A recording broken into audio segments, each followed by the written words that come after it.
Well, I've had a curious week since we last bugled. We recorded the news quiz last week on Thursday in Dundee, in Scotland, as Storm Eowyn hoved its way across the Atlantic.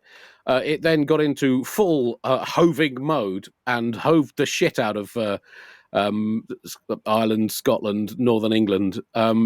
Meaning that I was then stranded in Dundee on Friday, so I couldn't do my Leeds tour show. I had to get to Nottingham on the Saturday, but thanks to I don't know quite how to describe this in terms of the infrastructure of the nation. Absolutely decades of incompetence and underinvestment.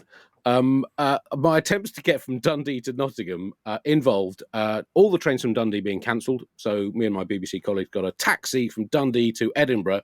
Then all the trains from Edinburgh appeared to be running on time. So I got on a train from Edinburgh. It got half an hour out of Edinburgh. It then stopped just outside a place called Dunbar in Scotland.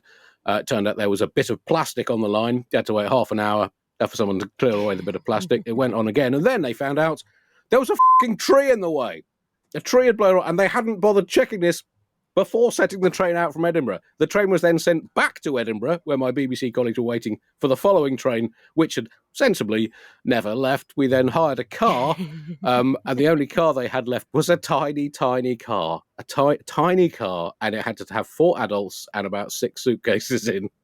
And we had to drive from, they had to go all the way to London. We went from Dundee to Nottingham. I pulled up outside the theatre in Nottingham 3 minutes before they were due to open the doors to the audience. I managed to get the gig done. But it was like being in a metaphor for the state of the UK, that train that left Edinburgh, went pointlessly for a while, stopped for a bit, went pointlessly on again as if it was making progress, even though it was in fact getting further away from where it was eventually going to end up, which was back where it started. So it was, in many ways, a joyous experience, being actually within a performance metaphor for the state of the country. Andy, I think you might have just helped someone solve their A-levels maths question. Yes. If Andy leaves on a train from Edinburgh, but he's doing so in 2025 on the LNER service, how long does it take him to get back to Edinburgh? The answer was about an hour and 40 minutes. In terms of Storm Eowyn,